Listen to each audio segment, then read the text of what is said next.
Hello friend, कैसे हो आप सभी। फ्रेंड्स, आज आप सभी लोग का वॉल्यूम 2 यानी बिहार एसआई मेंस का वॉल्यूम 2 रुक्मिणी प्रकाशन का सेट चलने वाला है। तो इसके पहले कई दिनों से सेट ये बंद था, लेकिन आप सभी लोग को रिक्वेस्ट पे ये सेट फिर से चलाया जा रहा है। तो आप सभी लोग को यहाँ पे टोटल 80 क्वेश्चन देखने को मिलेगा, जिसमें आपको टोटल 80 जीएस है। देखिए, इसमें आप कम से कम 65 प्लस क्वेश्चन कीजिएगा, क्योंकि इसमें 60 प्लस भी करेंगे तो आपका बेहतर तैयारी है यहाँ पे क्लियर हो जाएगा।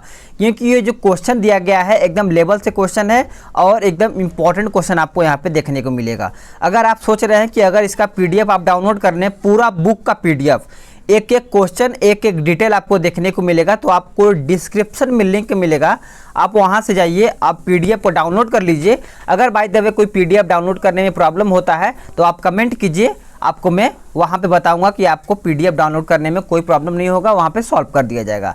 तो पीडीएफ डाउनलोड कीजिए, दोबारा रिवीजन कीजिए, फिर देखिए कि आपका जो तैयारी है और भी बेहतर हो जाएगा। तो चलिए टेस्ट लगा लेते हैं। आज का पहला प्रश्न देखते हैं कि भारत पर मुसलमानों ने सर्वप्रथम हमला किसके नेतृत्व में किया था। आंसर करिएगा। आंसर हो जाएगा मोहम्मद बिन कासिम। आंसर क्या हो जाएगा? ऑप्शन ए हो जाएगा। मोहम्मद बिन कासिम ने 712 ईस्वी में सिंध पर आक्रमण किया था। कासिम इराक के शासक अल हल्लाज का भतीजा एवं दामाद था। आपको याद रखना है, यहाँ से प्रश्न पूछ लिया जाएगा। सम्राट अकबर द्वारा निम्न में से किसको जड़ी कलम की उपाधि प्रदान की गई थी? आंसर हो जाएगा आपका मोहम्मद हुसैन। याद रखिएगा। अगर बात करें सौरी कलम की उपाधि दी गई थी किसको, तो अब्दु सम्मत को अकबर ने सौरी कलम की उपाधि दी थी। जड़ी कलम का अर्थ होता है सुनहरी कलम। याद रखिएगा। अगला क्वेश्चन देख लेते हैं। बस वीडियो को लाइक कर दीजिए, और हाँ, वीडियो को शुरू अगर कर रहे हैं देखने तो अपन शुरू कर रहे हैं तो कॉपी और पेन ले करके बैठिए, जिस तरीके से आप सेट लगाते हैं उसी तरीके से, और एक भी क्वेश्चन न छोड़िएगा, शुरू से बस लगाइए और लास्ट तक चले जाइएगा, तभी आपको लगेगा कि हाँ एक एक क्वेश्चन आपको देखने को मिलेगा। सिराजुद्दौला को धोखा देकर किसने कलाई को जिताया था? रॉबर्ट क्लाइव को जिताया था। तो आंसर क्या हो जाएगा इसका? आंसर हो जाएगा मीर जाफर। याद रखिएगा सभी लोग। ऑप्शन आपका 3 का यानी क्वेश्चन नंबर 3 का ऑप्शन बी हो जाएगा। देखिए, सिराजुद्दौला बंगाल के नवाब अलीवर्दी खां का नाती था। आपको याद होना चाहिए, अलीवर्दी खां के मृत्यु के पश्चात सिराजुद्दौला बंगाल का नवाब बना था। चलिएगा, नेक्स्ट क्वेश्चन देख लेते हैं कि निम्नलिखित में से कौन सा एक काकतीय राज्य में अति महत्वपूर्ण समुद्र पत्तन था? चलिएगा, आंसर करिएगा सभी लोग। आंसर हो जाएगा मोटुपल्ली। याद रखिएगा। देखिए, मोटुपल्ली आंध्र प्रदेश के कृष्णा जिले में स्थित व्यापारिक समुद्री पत्तन था। ठीक है। काकतीय राजवंश के संस्थापक कौन थे? तो बीटा प्रथम थे। आपको याद होना चाहिए। नेक्स्ट क्वेश्चन पे आते हैं। क्वेश्चन नंबर 5 कहता है कि सिंधु घाटी सभ्यता यानी डेरा इस्माइल खान पूरा स्थल किस क्षेत्र से संबंधित है? आंसर हो जाएगा आपका ऑप्शन सी यानी पश्चिमी पंजाब पाकिस्तान। याद रखिएगा। क्वेश्चन नंबर 5 का ऑप्शन सी हो जाएगा। नेक्स्ट क्वेश्चन पे आते हैं। बलपूर्वक कन्या का अपहरण करके उसके साथ विवाह करना वैदिक काल में क्या कहलाता था?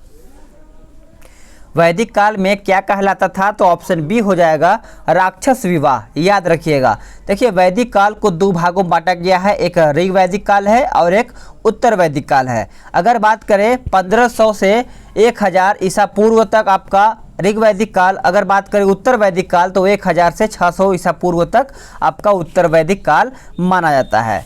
चलिएगा, नेक्स्ट क्वेश्चन है कि वैदिक काल में गृहस्थ आश्रम में 3 ऋण में कौन ऋण शामिल नहीं था?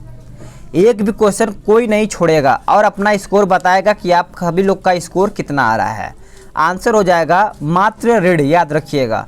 क्वेश्चन नंबर 7 का ऑप्शन डी हो जाएगा। क्वेश्चन नंबर 8 देखते हैं कि इनमें से किस क्षेत्र से संबंधित सुधार में राजा राम मोहन राय ने योगदान नहीं दिया था? ऑप्शन देखिए फिर आंसर करिएगा। देखिए सती प्रथा पर तो योगदान दिया था बहुपत्नी विवाह, बाल विवाह, प्लस अगर देखा जाए जाति प्रथा तो ये आपका गलत हो जाएगा, 8वां का डी हो जाएगा। देखिए राजा राम मोहन राय ने 1829 ईस्वी में लॉर्ड विलियम बेंटिंक की सहायता से धारा 17 के अंतर्गत सती प्रथा को गैर कानूनी घोषित करवाया गया था, याद रखिएगा। ठीक है, नेक्स्ट क्वेश्चन है कि मुस्लिम एंग्लो ओरिएंटल कॉलेज की स्थापना किसने की थी?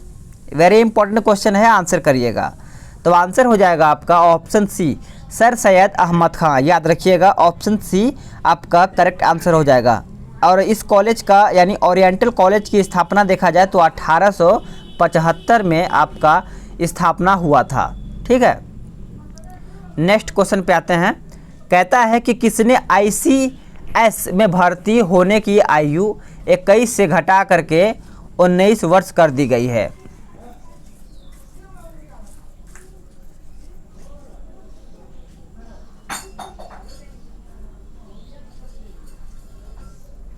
तो करेक्ट आंसर क्या हो जाएगा? देखिए करेक्ट आंसर सभी को पता होना चाहिए, लॉर्ड लिटन हो जाएगा। बी आपका करेक्ट आंसर हो जाना, IAS होना चाहिए यहाँ पे। ठीक है, तो देखते हैं नेक्स्ट क्वेश्चन क्या हो जाना चाहिए। देखिए कहता है कि सत्याग्रह की प्रेरणा गांधी जी को किसने यानी किन से मिली है? जो सत्याग्रह का प्रेरणा था वो किन से मिला था? तो लियो टॉल्स्टॉय से मिला था गांधी जी को। याद रखिएगा, लियो टॉल्स्टॉय रूसी एक लेखक थे और गोपाल कृष्ण गोखले महात्मा गांधी के राजनीतिक गुरु माने जाते थे। नेक्स्ट क्वेश्चन है कि चापेकर बंधुओं का संबंध किस क्रांतिकारी समिति से था? किस क्रांतिकारी समिति से था? तो याद रखिएगा आपका हिंदू धर्म संघ हो जाएगा। ठीक है, चापेकर बंधुओं का नाम दामोदर हरि चापेकर तथा बालकृष्ण हरि चापेकर था। नेक्स्ट क्वेश्चन पे आते हैं कि गांधी जी सेवा संघ की स्थापना से कौन नहीं जुड़े थे? तो करेक्ट आंसर हो जाएगा आपका पुरुषोत्तम ठाकुर। ये आपके पुरुषोत्तम जो ठाकुर थे ये नहीं जुड़े थे, याद होना चाहिए सभी लोगों को। चलिएगा नेक्स्ट क्वेश्चन पे आते हैं। किसने कहा था जब दुनिया में हम हर कहीं जीत रहे हैं, ऐसे समय में हम एक कमबख्त बूढ़े के सामने कैसे झुक सकते हैं जो हमेशा से हमारा शत्रु रहा है? तो वो किसने कहा था? तो वो कहा था कौन? तो विस्टर्न चर्चिल ने कहा था। यानी आपका देखा जाए तो बी आपका राइट आंसर हो जाएगा। याद रखिएगा, विस्टर्न चर्चिल द्वितीय विश्व युद्ध के समय यानी 1940 से 45 इंग्लैंड के प्रधानमंत्री थे। याद रखिएगा मुस्लिम। और हाँ, विस्टर्न चर्चिल का एक चर्चित पुस्तक है जो चर्चित नोबेल पुरस्कार से इनको सम्मानित किया गया था, यानी प्रथम प्रधानमंत्री थे। मुस्लिम लीग की स्थापना कब की गई थी? मुस्लिम लीग की स्थापना आपका हुआ था 30 दिसंबर 1906 में। ठीक है, मुस्लिम लीग की स्थापना नवाब सलीमुल्लाह खां के नेतृत्व में हुई थी ढाका में, याद रखिएगा। नेक्स्ट क्वेश्चन देखते हैं।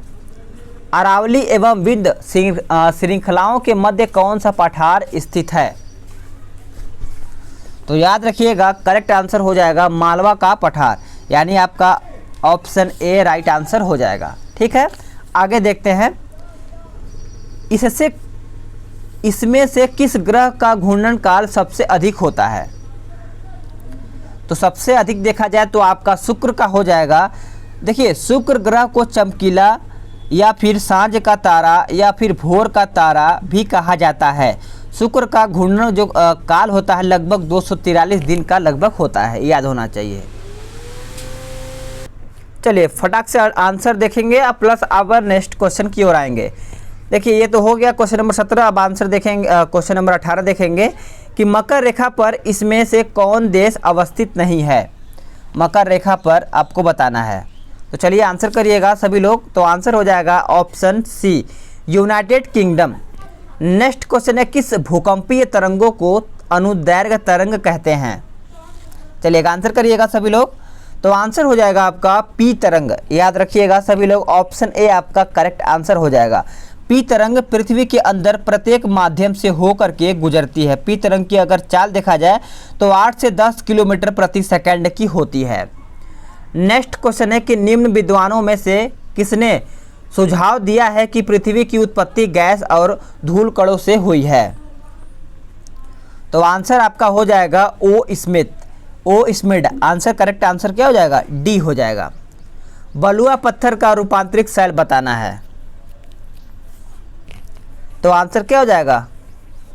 आंसर हो जाएगा क्वार्टजाइट, यानी आपका सी आंसर करेक्ट आंसर हो जाएगा। देखिए बलुआ पत्थर अवसादी चट्टान का एक, बलुआ पत्थर ये एक आप देखा जाए तो एक अवसादी चट्टान का एक उदाहरण है, ठीक है, याद रखिएगा। 23.5 डिग्री से लेकर 66.5 डिग्री अक्षांश तक दोनों गोलार्धों में फैले कटिबंध को हम क्या कहते हैं? तो आंसर हो जाएगा ऑप्शन बी, शीतोष्ण कटिबंध। एशिया महादेश में सबसे छोटा देश कौन सा है? सिंपल क्वेश्चन है, तो आंसर हो जाएगा आपका ऑप्शन बी, मालदीव। याद रखिएगा। देखिए मालदीव हिंद महासागर में स्थित एक द्वीपीय देश है। मालदीव की अगर राजधानी देखा जाए तो माले है तथा मुद्रा आपका रुपया हो जाएगा, ठीक है। अगला है कि होन्शु क्या है? होन्शु क्या है? तो होन्शु एक प्रकार का देखा जाए तो द्वीप है। आपका आंसर ए हो जाएगा। यह जापान का सबसे बड़ा द्वीप है। डॉगर बैंक किस लिए प्रसिद्ध है? डागर बैंक किस लिए प्रसिद्ध है? आपको पता होना चाहिए। आंसर हो जाएगा मत्स्य उत्पादन के लिए यह आपका प्रसिद्ध है। अगला प्रश्न है कि पटकाई ब्रूम श्रेणी भारत के किस राज्य से जुड़ा हुआ है? चलिए आंसर करिएगा सभी लोग। अच्छा, आंसर सभी ने बताया होगा अरुणाचल प्रदेश, जो कि सभी का आंसर यहाँ पे सही है। ओके, नेक्स्ट क्वेश्चन है कि निम्नांकित में से कौन सुमेलित नहीं है? निम्नांकित में से कौन सुमेलित नहीं है? तो देखिएगा आपका आंसर हो जाएगा संथाल और छत्तीसगढ़, ठीक है। संथाल 37 का सी आपका करेक्ट हुआ। संथाल ये छत्तीसगढ़ सुमेलित नहीं है। संथाल जनजाति भारत के झारखंड राज्य की एक प्रमुख अनुसूचित जनजाति है, याद होना चाहिए सभी को। अगला क्वेश्चन है कि सब्जियां किस तरह की फसल है? सब्जियां जो हैं किस तरह का फसल है? तो आंसर हो जाएगा जायद। देखिए सब्जियां एक प्रकार का देखा जाए तो जायद फसल होता है। अगला क्वेश्चन देखते हैं कि दक्षिण भारत में उच्च कृषि उत्पादन का श्रेय यानी क्षेत्र पाया जाता है किसमें? आंसर हो जाएगा ऑप्शन बी, तमिलनाडु तट में। याद रखिएगा।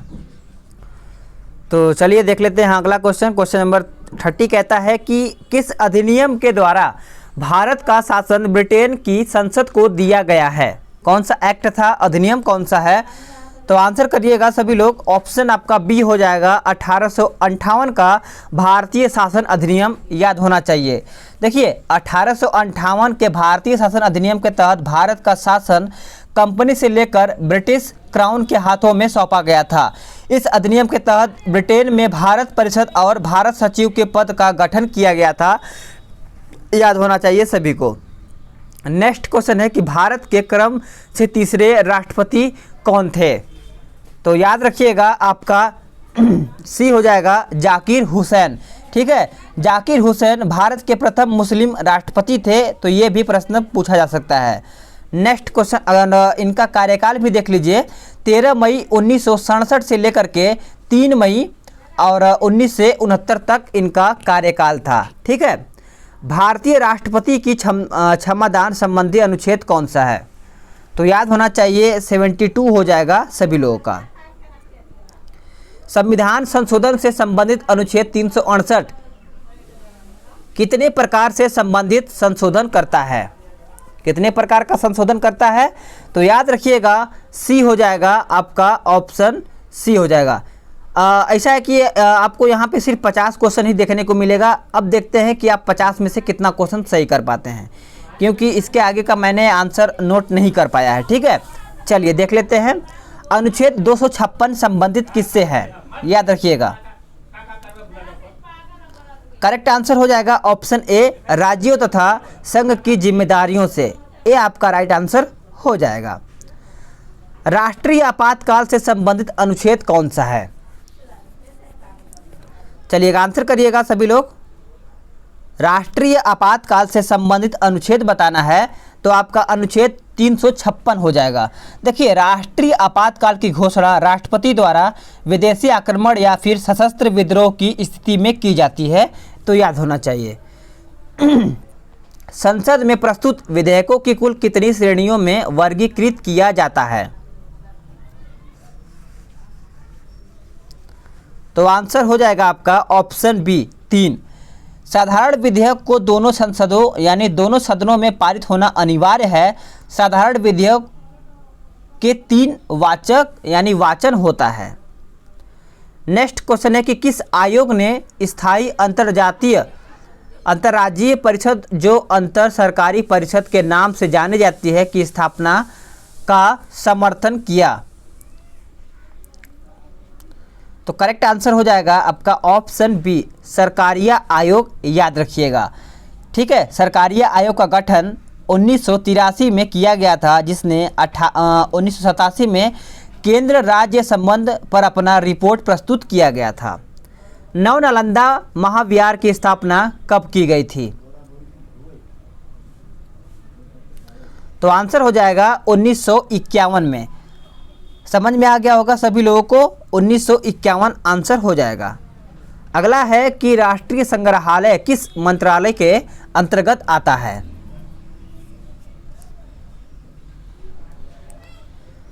तो ये आपका सांस्कृतिक मंत्रालय के अंतर्गत आता है। राष्ट्रीय संग्रहालय की स्थापना देखा जाए तो 1949 में हुआ था और नई दिल्ली में इसको किया गया था, याद रखिएगा। नेक्स्ट क्वेश्चन है क्वेश्चन नंबर 40। भारतीय रिजर्व बैंक द्वारा CRR में वृद्धि से बताना है आपको। तो राइट आंसर हो जाएगा अर्थव्यवस्था में मौजूद तरलता में कमी आती है। ठीक है, नेक्स्ट क्वेश्चन देखते हैं। नेक्स्ट क्वेश्चन और भी इंपॉर्टेंट है, चलिएगा। समावेशी वृद्धि के लिए आवश्यक बताना है। समावेशी वृद्धि के लिए आपका अधोसंरचनात्मक सुविधाओं का विकास, कृषि का पुनरुत्थान, उसके बाद शिक्षा एवं स्वास्थ्य जैसी सामाजिक सेवाओं की आधारित उपलब्धता। तो आपका डी करेक्ट आंसर हो जाएगा। द्वितीय पंचवर्षीय योजना किस मॉडल पर आधारित थी? द्वितीय पंचवर्षीय योजना किस मॉडल पर आधारित थी? तो याद होना चाहिए सभी लोगों को, ऑप्शन डी हो जाएगा महालनोबिस मॉडल। ठीक है, इनमें से कौन सबसे नीचे क्रम में स्थित है? करेक्ट आंसर हो जाएगा फ्लाइट ऑफिसर, याद रखिएगा। 43 का ऑप्शन डी हो जाएगा। क्वेश्चन नंबर 44 पे आते हैं कि इनमें से कौन सा देश एकमात्र त्रिसेना परीक्षण प्रतिष्ठान है? चलिएगा, आंसर हो जाएगा ऑप्शन 44 का सी रक्षा प्रबंधन कॉलेज, याद रखिएगा। ऑप्शन सी हो जाएगा करेक्ट आंसर आप सभी लोगों का। हिंदुस्तान पेट्रोलियम कॉर्पोरेशन लिमिटेड किस प्रकार की कंपनी है? इंपॉर्टेंट है, प्लस ये सिंपल क्वेश्चन है, आप सभी लोग को पता होना चाहिए। ये एक प्रकार का महारत्न कंपनी है। क्वेश्चन नंबर 45 का आंसर ए हो जाएगा। महारत्न कंपनियों की संख्या वर्तमान में देखा जाए तो टोटल 10 कंपनियां हैं। ठीक है, अगला है कि गांधीवादी अर्थव्यवस्था के विषय में निम्नलिखित कथनों में से कौन सा एक सही नहीं है? तो आपका डी हो जाएगा, वे अमेरिका में मशीनरीकरण के पक्षधर नहीं थे, ये आपका गलत है। ठीक है, तमिलनाडु में मानसून के सामान्य महीने कौन से हैं? तो आंसर देखा जाए तो आपका नवंबर और दिसंबर हो जाएगा। 15 सितंबर को सूर्य भूमध्य रेखा के पास होता है, तब भारतीय ग्रीष्मकालीन मानसून लौटता है। इसे लौटता हुआ मानसून कहा जाता है, याद रखिएगा। क्षेत्रीय ग्रामीण बैंक यानी RRB भारत सरकार, राज्य सरकार और प्रायोजक व्यापारिक बैंक की पूंजी का अनुपात लगभग देखा जाए तो कितना अनुपात है? तो आंसर हो जाएगा ऑप्शन ए 50, 15 और 35, याद रखिएगा। मेक इन इंडिया कार्यक्रम का शुभारंभ किस वर्ष किया गया? Make in India, sorry 49 number question छूट गया, इसको देख लेते हैं। मिशन इंद्रधनुष का उद्देश्य क्या था? जो मिशन इंद्रधनुष का उद्देश्य था उसका बच्चों को टीकाकरण से रिलेटेड था। याद रखिएगा, ऑप्शन ए हो जाएगा। इसमें देखिए भारत सरकार के स्वास्थ्य एवं परिवार कल्याण मंत्रालय ने 25 दिसंबर 2014 को मिशन इंद्रधनुष की शुरुआत की थी। इस अभियान के तहत रोगों के खिलाफ टीकाकरण कार्यक्रम चलाया गया था। ये 7 रोग हैं: तपेदिक, poliomyelitis, hepatitis B, diphtheria, pertussis, tetanus और खसरा। याद रखिएगा, 7 में से कोई भी क्वेश्चन पूछ लिया जाएगा। ठीक है, अगला देखते हैं कि मेक इन इंडिया कार्यक्रम का शुभारंभ किस वर्ष किया गया। तो ये किया गया था आपका 2014 में। ठीक है, देखिए निर्माण को बढ़ावा देने एवं संवर्धन के लिए प्रधानमंत्री नरेंद्र मोदी जी ने 25 सितंबर 2014 को मेक इन इंडिया कार्यक्रम की शुरुआत की थी। इस कार्यक्रम का उद्देश्य देश में उद्यमशीलता को बढ़ावा देना था, आत्मनिर्भर भारत को बनाना था। मेक इन इंडिया तो आपका यहीं तक यानी 50 क्वेश्चन तक ही रहेगा। कोशिश कीजिएगा कि 40 या फिर 45 क्वेश्चन आप सही करें। ठीक है, 40 या फिर 45 क्वेश्चन आप सही करें। तो चलिए देखते हैं, आप कमेंट करते हैं कितना सही करते हैं। ठीक है, तो चलिए, जय हिंद, वंदे मातरम।